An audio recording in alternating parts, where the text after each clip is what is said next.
here to have this opportunity to share with you some new progress. Yeah, that's it. Thank you. Hi there.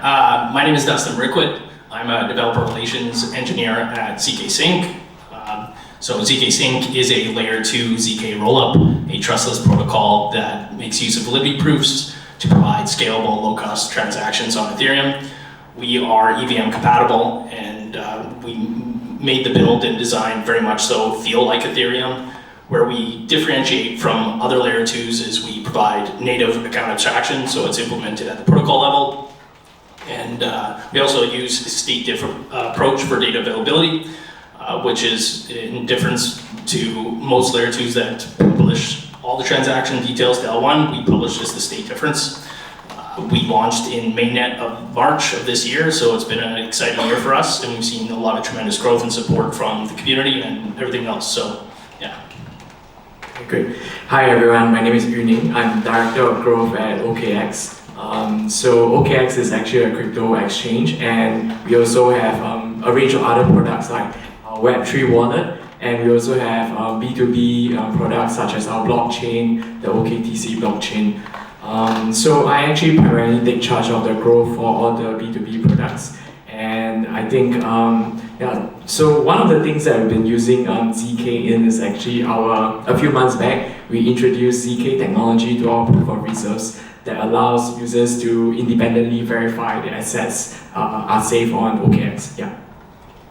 Great. So let me introduce myself. I'm co-founder of CTO of Polyhedra network. I think after hearing all of the introductions, I think I'm in a great position to moderate this because we are doing a bridge for all of you. Yeah, literally all of you. We are connecting Linear, Taiko, and ZKsync, and we are still working with OKX. So yeah, it's great. So next question should be about your past experience. Can you share some exciting moment when you are developing or researching zero-knowledge proofs in recent years? Yeah, shall I go first? Okay. So, I mean, there's been lots of exciting innovations in the space. I can talk to one that we're particularly excited about at Linear. So, for our proving system, we have a sort of inner proof and an outer proof. And the inner proof system, we use lattice-based cryptography, which I think is the first in the space for scalability solutions. And the reason it's so effective is because it's faster than elliptic curve cryptography.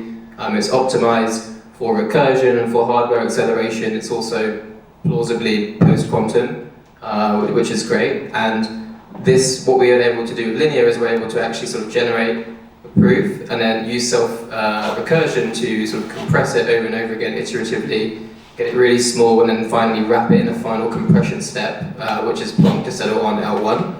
And by using this technology, this lattice-based cryptography, our proving speed benchmarks are fantastic. So even Q4 last year, the benchmarks we published for mainnet Ethereum blocks was around 30 million gas in 4 minutes on sort of a 96-core CPU machine as well, so not even getting into hardware acceleration or optimization, smaller fields, so that will come. So for us, that's been a really exciting area of R&D to explore. Okay, so I think one thing I learned from my past experience, especially when I work for Loopring, is that writing circuits is really challenging, and the code base is getting larger and larger, especially for Type 1 ZK EVM.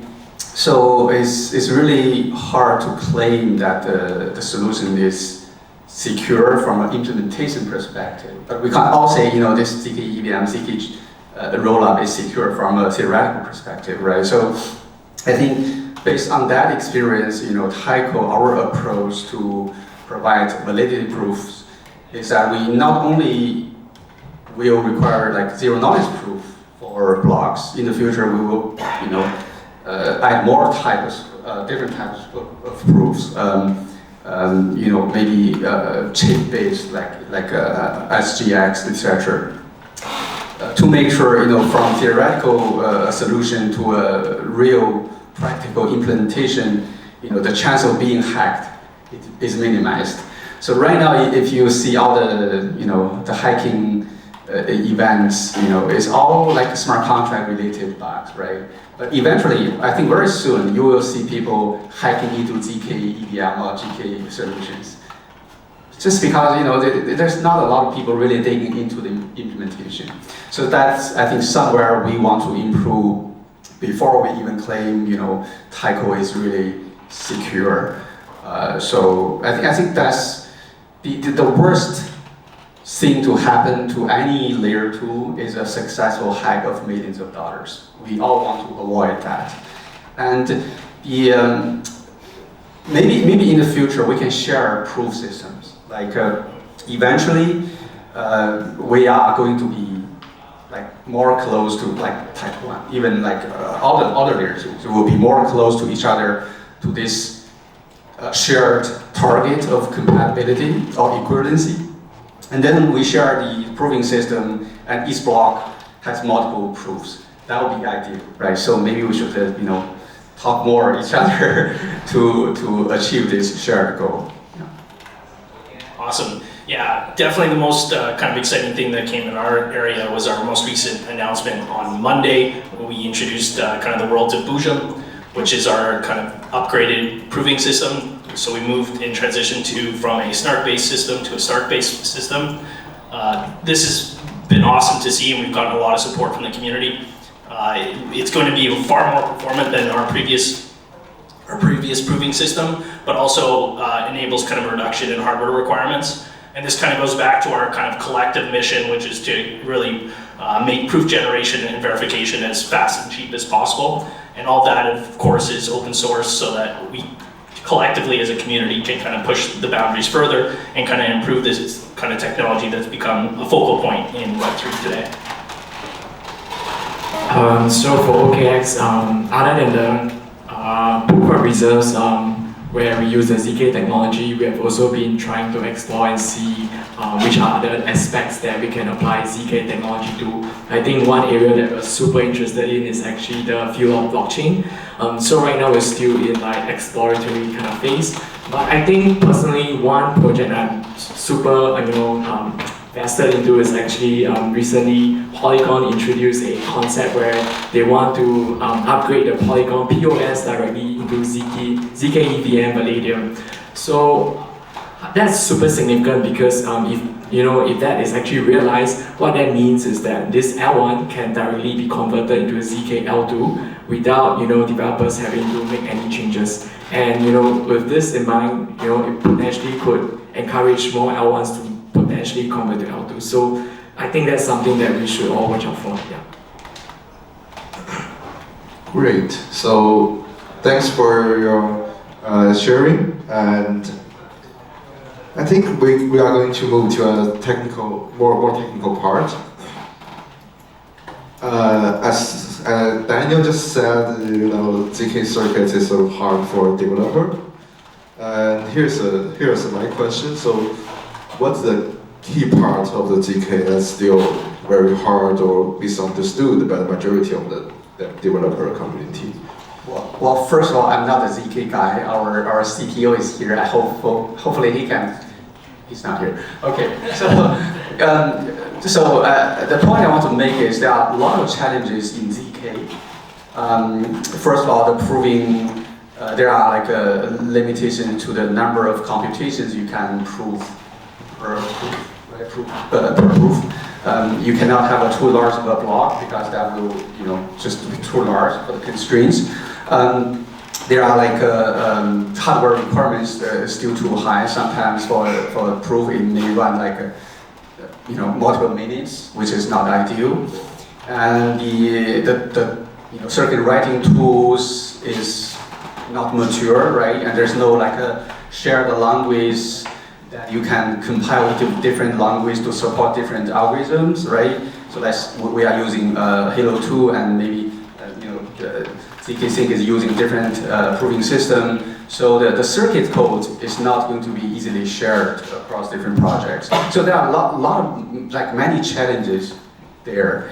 And I think that's why we don't have a precompile for ZK in Ethereum EVM.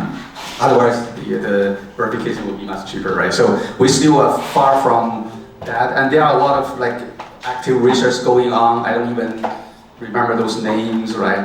Like folding, like fry or something, all kinds of things going on, and sometimes it's just really easy to get lost into all those new technologies, right? So Taiko, our goal is to make sure we select the best technology to our knowledge, and then we stick to it to make sure we have good enough coverage, and then we launch something, and then in parallel we research other proving system, and then we will probably rewrite some circuits to make the proving much faster, right? But it's a really challenging journey because rewrite major circuits is really a costly process, and you need to find the best researchers and engineers, train them, get them on board, understand the core protocol, and make sure everything is covered. Everything is covered by the proof.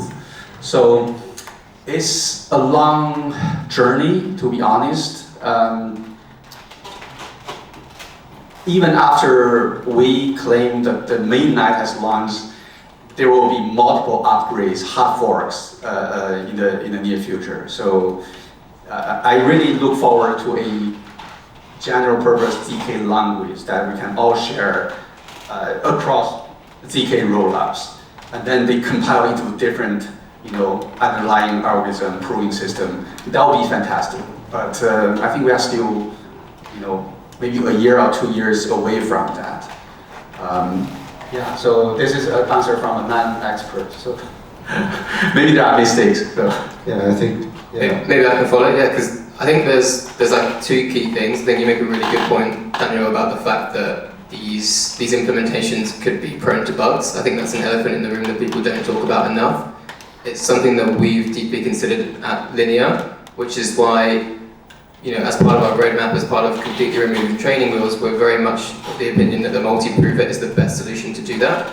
The multi-prover, in effect, is where you have a batch that can be proven by multiple diverse implementations of a ZK EVM, or whatever virtual machine you might have. And the cool thing there is that as long as you have a quorum on the L1, let's say there's like 3 validity proofs being sent, as long as 2 are valid, 1 might have a bug in it, you're still good to go, it's not catastrophic.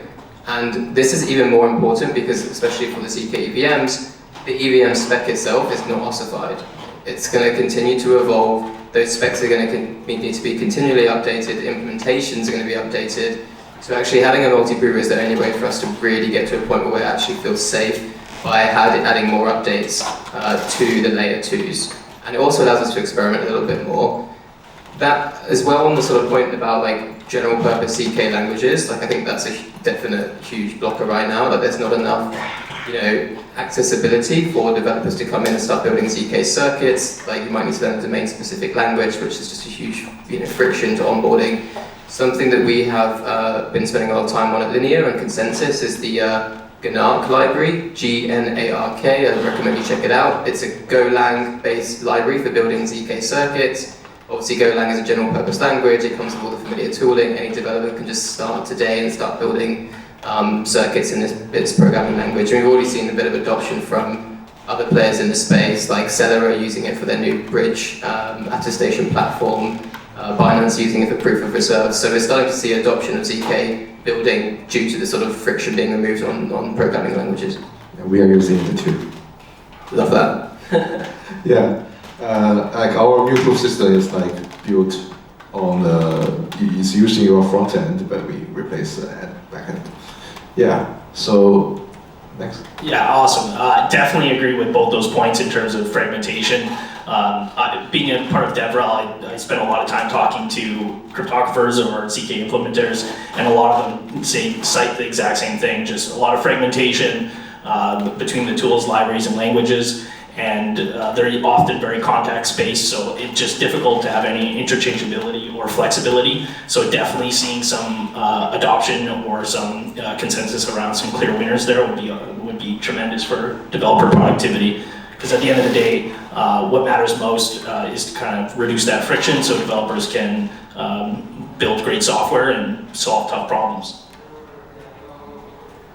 So I'm not an engineer by trade, but I speak a lot to engineers, and one of the things that I constantly hear about from our engineers is also whatever you guys mentioned, the fact that circuits is very difficult, the fragmentation. And I think beyond that, one of the things that we actually spend a lot of time on is, if we were to build a blockchain, there are 4 types of EVM right now. What is the best type to go for? I think that's the constant struggle that we have, that we actually spend a lot of time in debating and deciding, is it ZK EVM, is it ZK WASM? So yeah. Great. So I think people are facing some difficulty in terms of building circuits, and yeah. So next question should be like, general proof actually offers many great features, like most importantly scalability. People are talking about a lot. So what do you think is the most biggest challenge for scalability in ZK? Yeah. I think anyone who got an idea? I can start. Yeah, sure. The biggest challenge in scalability is that a lot of people still don't really mean what's the nature of scalability issue, right? So over the years, when I was trying to sell my previous projects, Loopring, I talk about scalability a lot, and I always mention, the throughput is one thing that people should pay attention, and the cost of transactions is also another thing, right? But often people miss the third problem, which is also very critical, the state load per problem, right? So imagine you have a game, you have a lot of transactions, and then you end up with a lot of data written to the Ethereum state, right? And the state gets larger and larger. So right now, if you run Ethereum full node, it takes like 10 gigabytes of memory or something in order to really, make sure everything happens quickly enough. So imagine that Ethereum take like less than 10 years, right, to reach like 12 gigabytes of memory, state memory. If Taiko or other layer 2s together we can scale Ethereum by 100 times, it will take a few months. Then imagine we have the same amount of users, right? But in the future we'll have more users. Then the state is going to be much bigger, and it end up with being more centralized because only the very good hardware can sustain running the full nodes. So I think in the future we are not going to have like just a couple of dominating layer 2s. We will have a lot of layer 2s and many layer 3s. So that's what we envision, and that's why we want to make sure we are not just building a layer 2 scalability solution. We are going to build a multi-layer scalability solution. So when you have an app chain, you can just delete the app chain, exit from the app chain to the base layer, and then you throw it away, right? So I think that's probably things we are going to see in the next 2 or 3 years. Yeah, I agree. I think we need to basically get the performances of the provers down to a much lower level. So realistically, I think we should all be targeting to be able to prove around 15 million gas units in under 12 seconds, because that's what's going to enable us to then actually embed something like a ZK EVM in Ethereum itself and prove Ethereum blocks directly. So actually moving to what would be called a type 1 ZK EVM. And I think to do that, we need to not just get really excited on hardware acceleration, but focus on the software side. If you get too cozy with hardware acceleration, it's like putting a NOS on like a Ford Fiat, right? You want to build a Ferrari first, and then you want to add the NOS. So focusing on the software side, there's lots of optimization still to do. Yeah, I definitely agree with both those sentiments. For ZKsync, our kind of solution to that problem also is the ZK stack, which we're going to basically parallelize our ZK EVM so that we can have multiple different hyperchains and then increase the throughput through that. And each of these hyperchains will have native communication through hyperbridges. So definitely the throughput from there will certainly be an improvement. But yeah, it comes back to the proving system and continuing the innovation that we've seen there.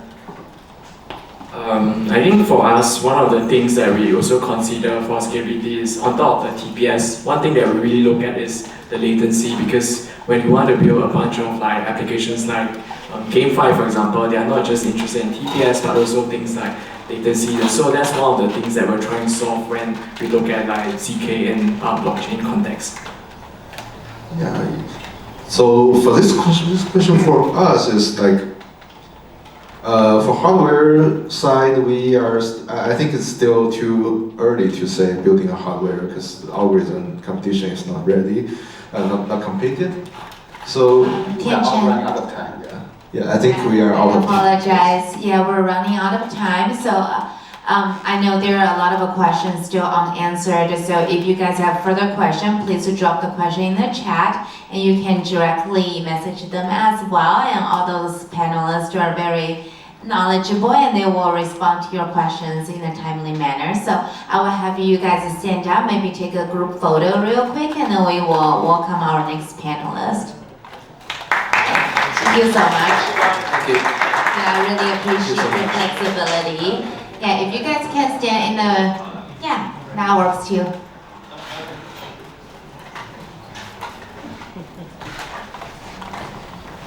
Beautiful, thank you so much.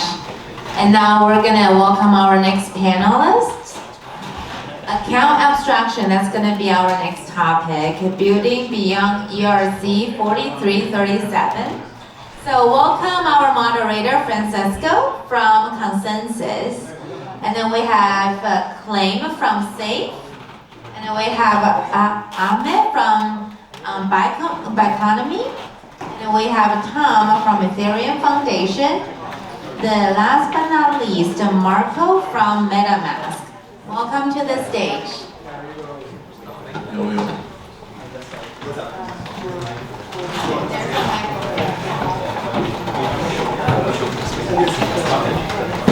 Perfect.